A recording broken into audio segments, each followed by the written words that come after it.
The Grand Hall of the Galactic Council sparkled with the light of 1,000 stars through its crystal dome. Representatives from over 300 species sat in curved rows, their attention fixed on the latest topic of discussion: Earth's potential membership. Ambassador James Miller stood at the central podium, his black uniform crisp and neat. He was the first human to address the council, and he could feel the weight of countless alien eyes upon him. Some looked like insects, others like walking plants, and a few were merely floating clouds of gas. Earth thanks the council for this opportunity. Miller began, his voice steady despite his nerves. We look forward to joining the galactic community and sharing our knowledge. High Counselor Brightwing, a tall avian being with golden feathers, leaned forward. We have reviewed your technological capabilities, Ambassador Miller.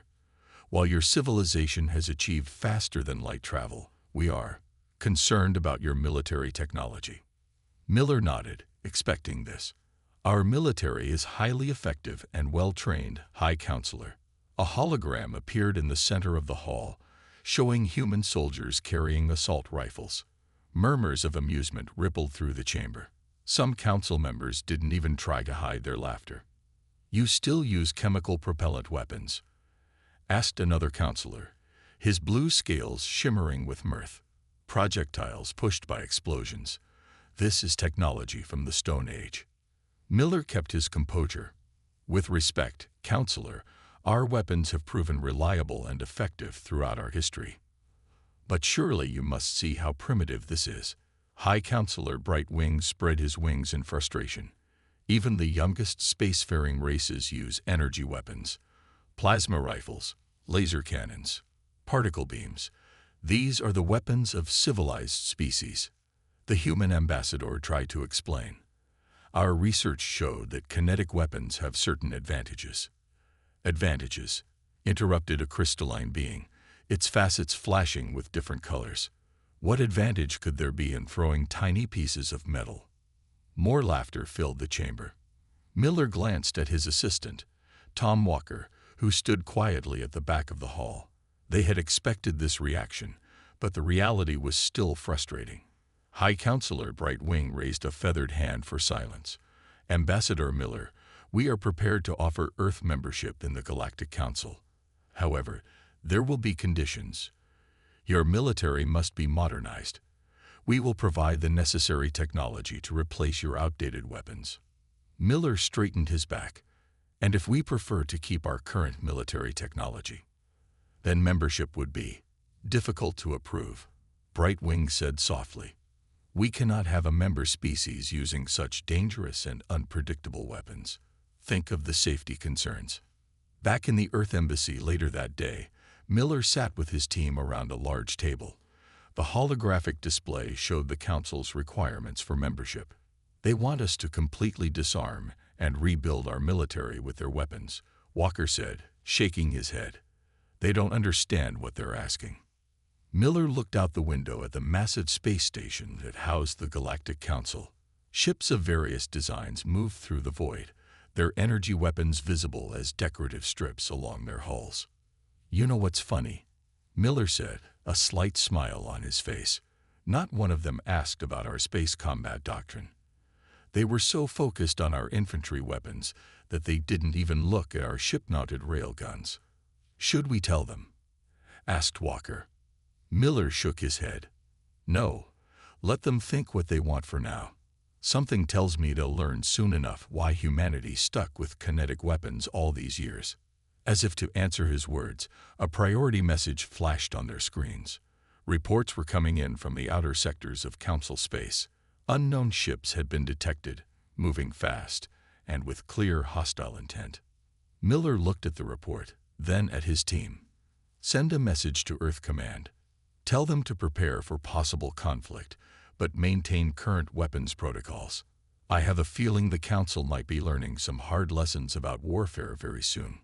The stars continued to shine through the crystal dome of the Council chamber, unaware that the galaxy was about to learn why humans never abandoned their primitive weapons. 3 days after the initial meeting, the Council chambers buzzed with activity as military advisor Robert Adams prepared for his weapons demonstration.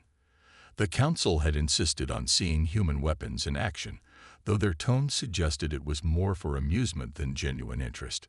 "Please proceed with your demonstration," High Counselor Brightwing said, settling into his observation chair behind a protective energy shield. Other council members watched from similar protected positions, some barely hiding their smirks. Adams stood on the demonstration floor, a standard-issue rifle in his hands. Behind him, a row of targets had been set up at various distances. Unlike the shimmering energy targets the Council used, these were simple metal plates. "This is a standard infantry rifle," Adams began, his voice clear and professional. "It fires 7.62 millimeters rounds at mechanical projectiles," interrupted a gaseous council member, their voice translated through a floating device. "How do you account for wind resistance? Energy weapons have no such weakness." Adams smiled politely. "Wind resistance is part of basic training, council member. Our soldiers learn to compensate." Without warning, he turned and fired 3 rapid shots. The sound echoed through the chamber, causing several council members to flinch. 3 perfect holes appeared in the center of 3 different targets. "Barbaric," shouted a plant-like being. "Such noise, such waste of resources." Brightwing raised a feathered hand. "Perhaps we should show the humans how advanced weapons work." He gestured, and several council military officers stepped forward, carrying sleek energy weapons. The first officer, a tall insectoid, raised a plasma rifle. The weapon hummed to life, glowing with blue energy. He fired at a target, and a bolt of plasma streaked across the range, leaving a scorched hole in the metal. "You see," Brightwing said proudly. "Clean, efficient, and silent." Adams nodded thoughtfully. "May I ask a question? How does the plasma weapon perform in rain?" The chamber grew quiet. The insectoid officer shifted uncomfortably. "Rain?" Brightwing asked, confused. "Yes, rain, or snow, or heavy dust conditions." Adams watched their reactions carefully. "And how long can it fire before needing to cool down?" "These are not relevant concerns," Brightwing dismissed. "Modern warfare is conducted in controlled conditions." Adams picked up his rifle again. "Let me show you something else." He walked to a table where several magazines lay. "These are different ammunition types: armor-piercing, explosive, tracer rounds.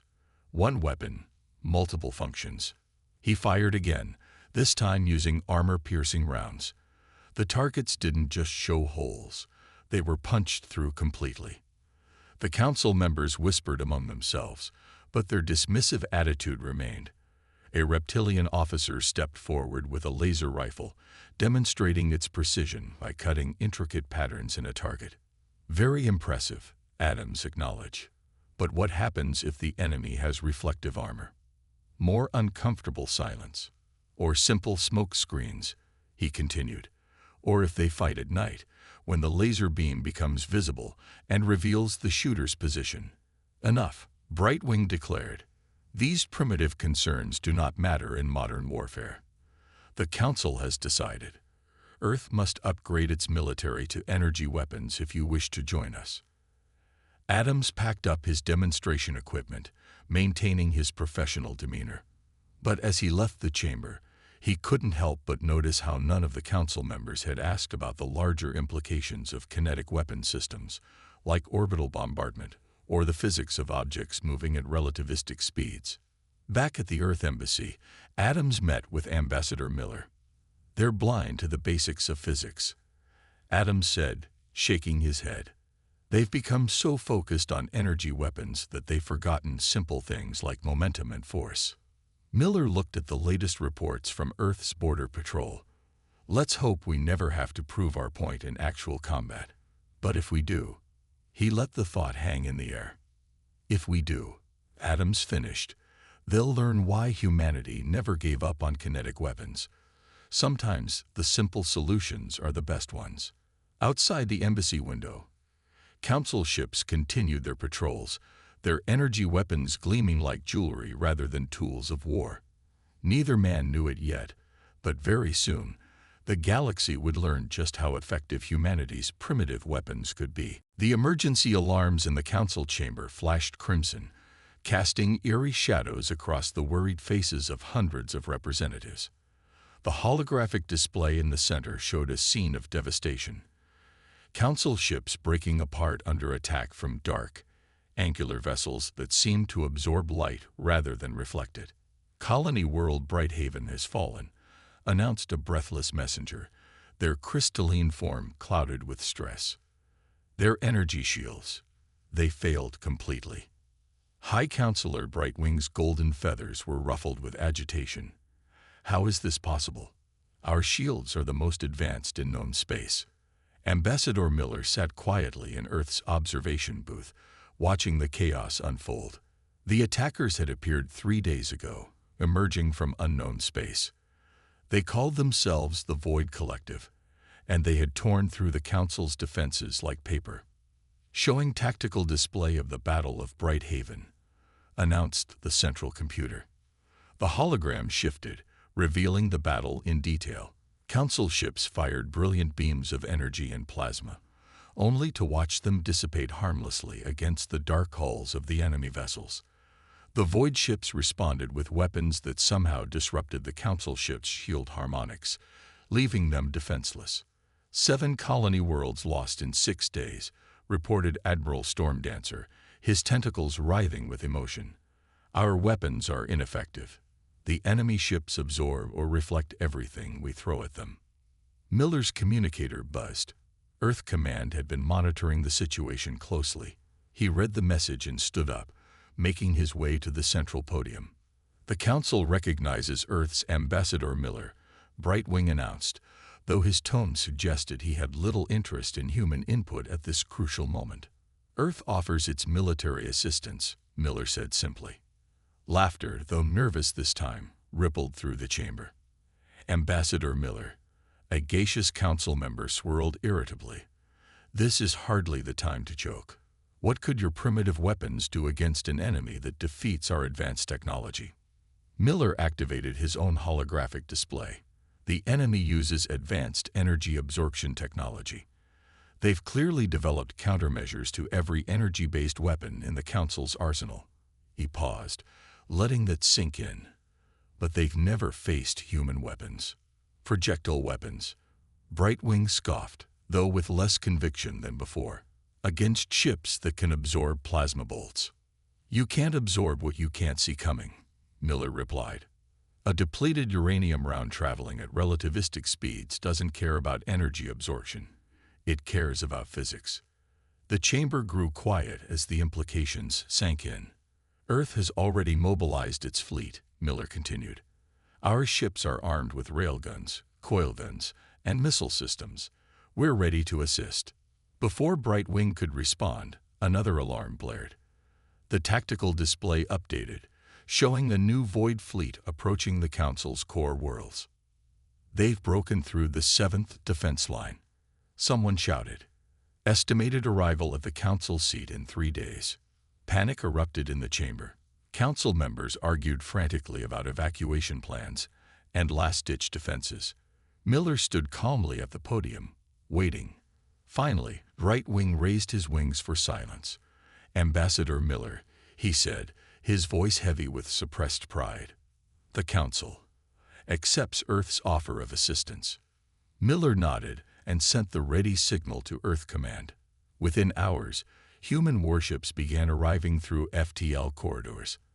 They were blocky, utilitarian vessels, nothing like the elegant Council ships.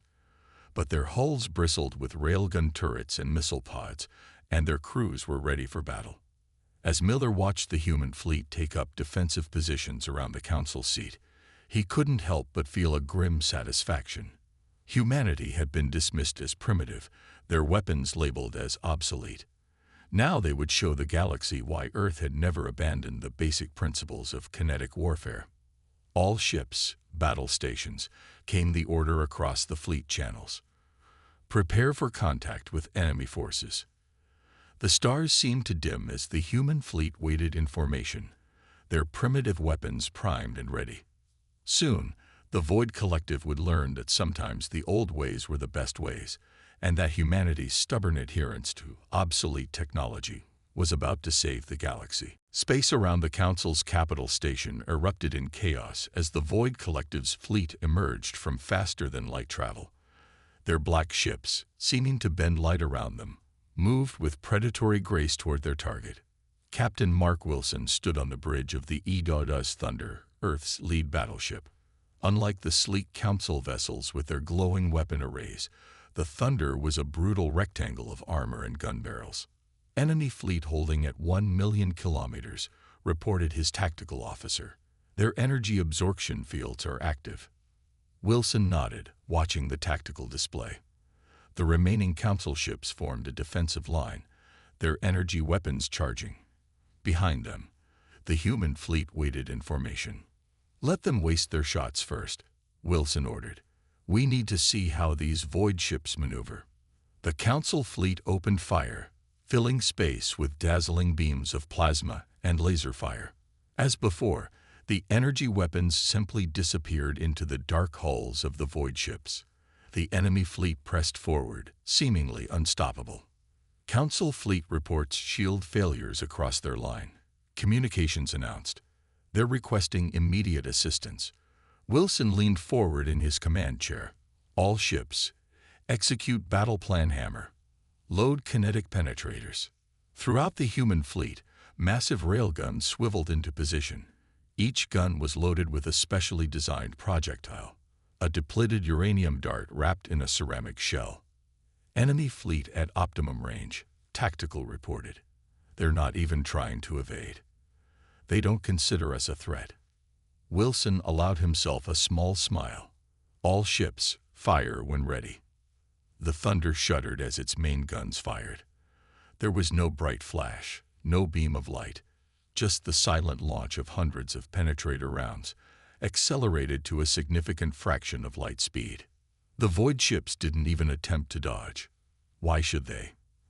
Their energy absorption technology had defeated every weapon thrown at them so far. But these weren't energy weapons. The first salvo hit home. Kinetic penetrators, moving too fast to be seen, slammed into the void ships. Their energy absorption fields did nothing to stop the physical impact. Armor plates crumpled, hulls split, and several enemy ships simply came apart under the barrage. Direct hits confirmed. Tactical almost shouted. Enemy vessels showing catastrophic damage. The Void Fleet's formation broke apart as they finally realized the threat. They tried to maneuver, but the human gunners had trained for this their entire careers. A second salvo tore through their scattered formation. "Council ships, clear the area," Wilson ordered. "We're deploying missile swarms." From the human fleet came a new weapon, clouds of small, nuclear-tipped missiles. Unlike the energy torpedoes the Council used, these were simple devices with a devastating punch. The void ships found their energy absorption useless against good old-fashioned atomic explosions. "Enemy fleet is retreating," Tactical reported. 40% of their forces destroyed or disabled. No losses to our fleet. In the Council chamber, the assembled representatives watched in stunned silence as the tactical display showed the battle's outcome. The supposedly primitive human weapons had accomplished in minutes what their advanced technology couldn't do in weeks. Ambassador Miller stood quietly in his booth, watching High Counselor Brightwing. The avian leader's feathers were slicked flat against his body in shock. "How?" Brightwing finally asked. "How did you know this would work?" "Because sometimes the simplest solution is the best one," Miller replied. "You can't absorb or deflect kinetic energy without massive gravitational fields. The laws of physics don't care about advanced technology." The Council chamber erupted in discussion. Representatives who had laughed at human weapons now clamored for details about their design and deployment. On the Thunder's bridge, Captain Wilson watched as rescue operations began for the damaged Council ships. He knew this was just the beginning. The Void Collective would adapt, come up with new tactics. But humanity had shown its worth today. "Send word to Earth Command," he ordered. "First engagement successful. Request permission to pursue enemy forces. As the message was sent, Wilson looked at the starfield ahead. Humanity had just proven that sometimes the old ways were still the best ways. The galaxy would never laugh at human weapons again. The great engineering hall of the Council Space Station had been transformed. Where once elegant energy weapon designs floated in holographic displays, now rough technical drawings of railguns and coilguns dominated the space. Human engineers worked alongside their alien counterparts, teaching principles that seemed both ancient and revolutionary. Chief Engineer Bill Foster stood before a massive display, explaining the basics of electromagnetic acceleration to a group of fascinated council scientists. Behind him, a cutaway diagram of a standard ship-mounted railgun slowly rotated.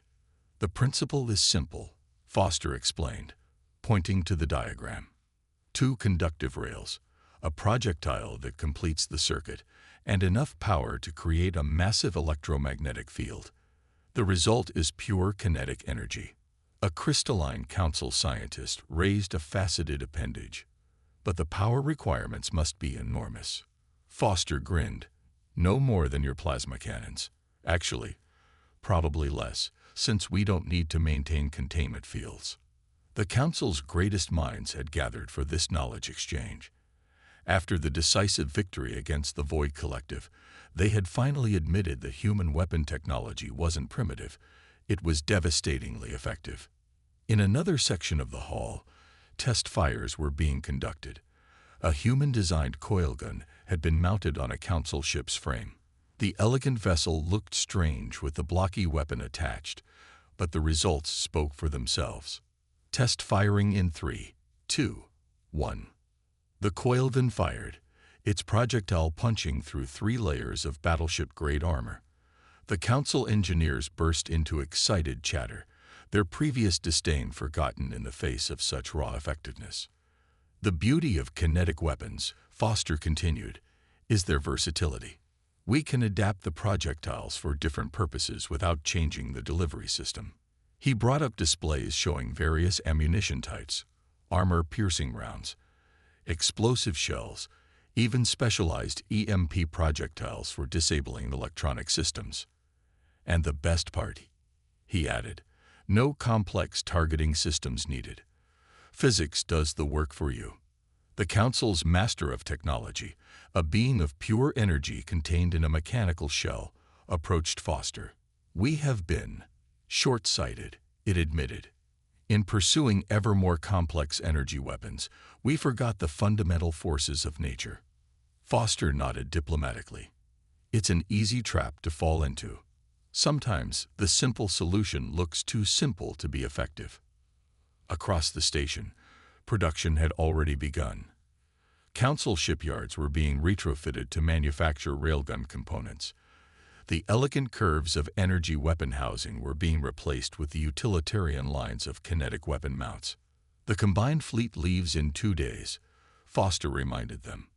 "We need to arm as many ships as possible before then." The news from the front lines had been promising. The Void Collective, reeling from their first defeat, had pulled back to regroup. But intelligence suggested they were adapting, developing new defenses. The war was far from over. In his private workshop, Foster reviewed the latest design modifications.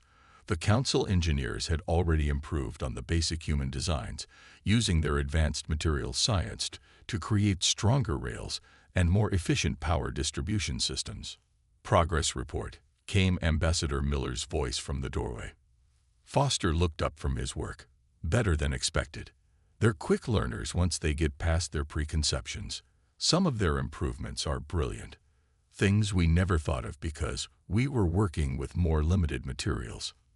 Miller walked to the window, watching council ships in the distance as they were fitted with their new weapons.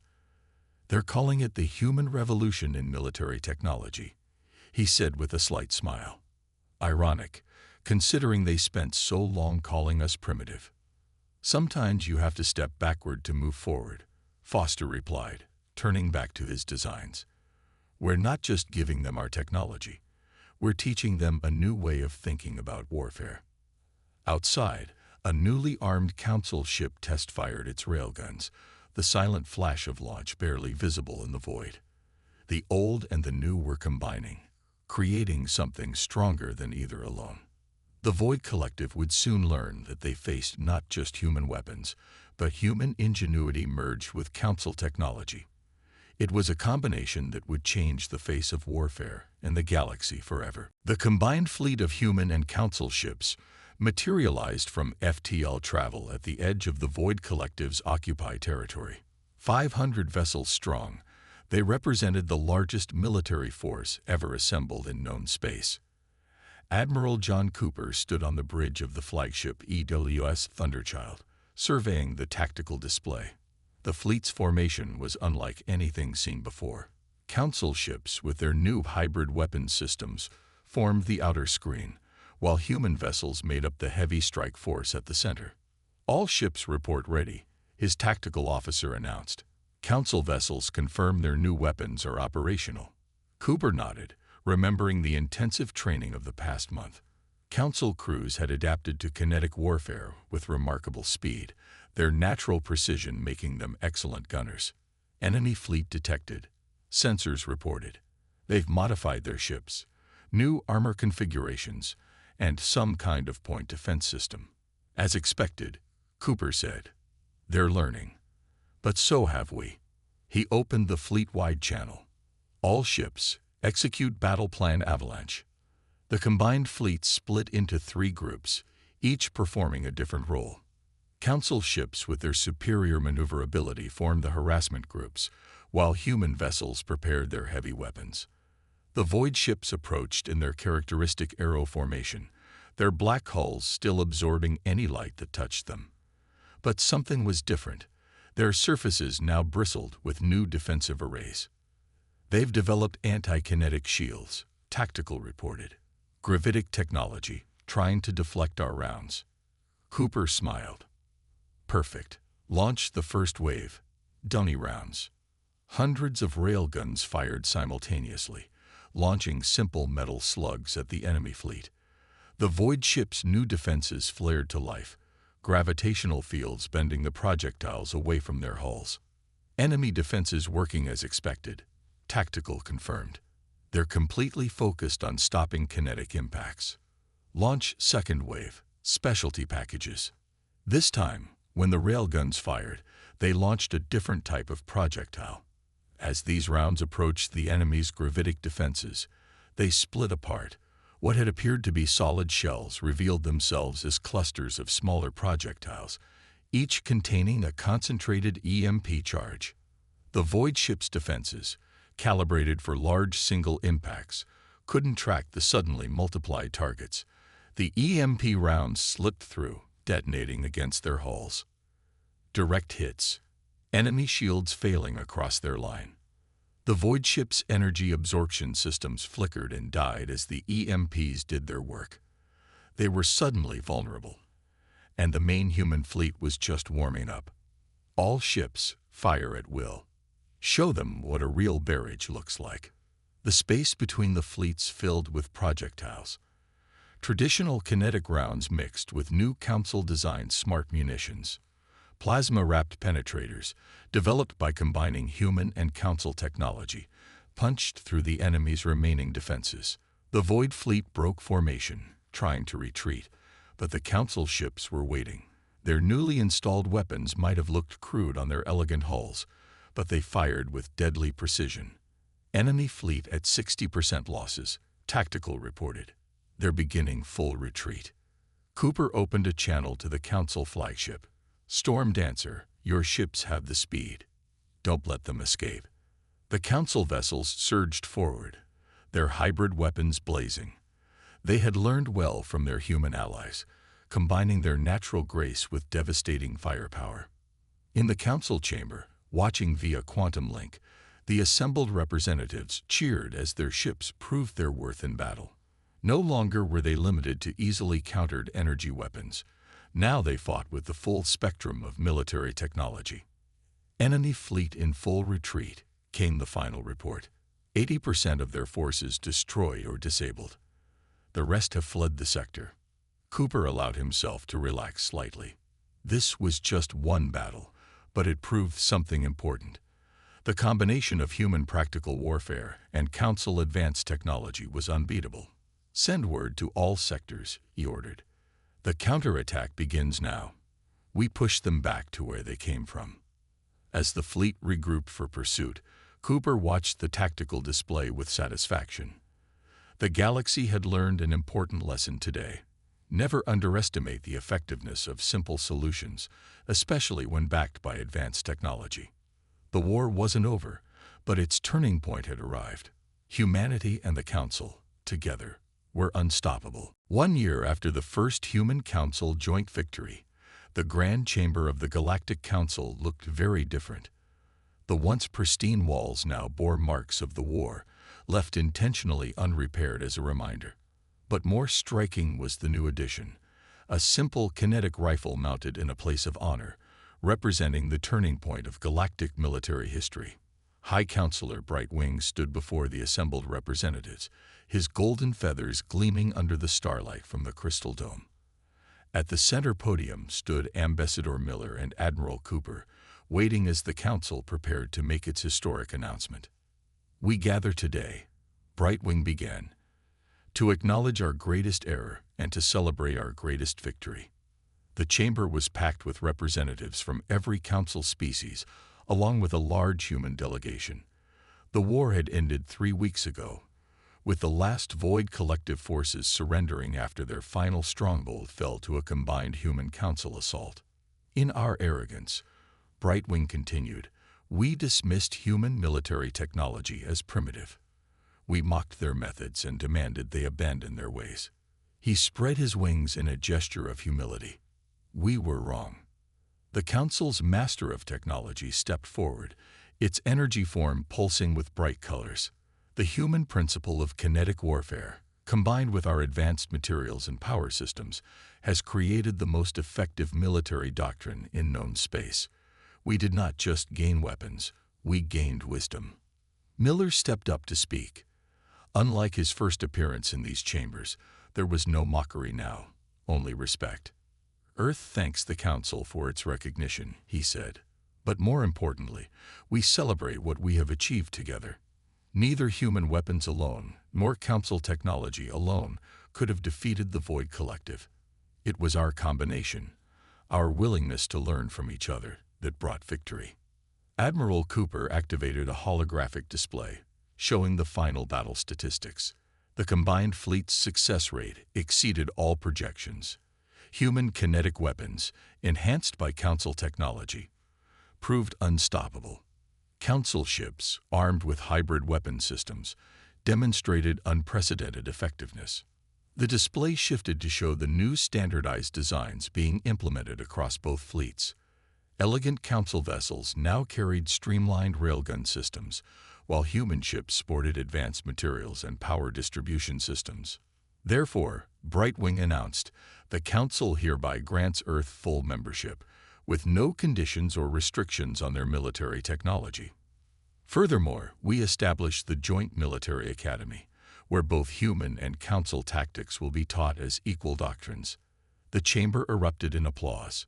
Species that had once laughed at human weapons now proudly displayed their own hybrid armaments. The marriage of simple physics and advanced technology had changed everything. "But our greatest victory," Miller added, "is not in weapons or tactics. It's in learning to respect different approaches, to understand that advancement doesn't always mean complexity." After the ceremony, Miller and Cooper stood at a viewport, watching ships of both fleets conduct joint maneuvers. The once stark difference between human and Council vessels was blurring as both sides adopted the best of each other's designs. "Remember when they laughed at our guns?" Cooper asked, smiling slightly. "Now there's standard equipment on every ship in space," Miller replied. "Though I have to admit, their improvements make our original designs look crude." "That's the point, isn't it?" Cooper said. "We gave them the basics, they added their advanced science, and together we created something better than either of us had before." In the shipyards below, a new class of vessel was taking shape, the first truly joint design, combining human practical engineering with Council elegant technology. It represented more than just a warship. It was a symbol of how far they had all come. The galaxy's a different place now, Miller observed. Better, I think. The stars shone steadily through the crystal dome, witnessing this new era of cooperation and mutual respect. The Council had learned that true advancement sometimes meant embracing simpler solutions, while humanity had gained access to technologies they had only dreamed of. And somewhere in the vast darkness of space, the remnants of the Void Collective drifted, a testament to what happens when you underestimate the power of primitive weapons in skilled hands. The galaxy would never be the same, and that was exactly how it should be.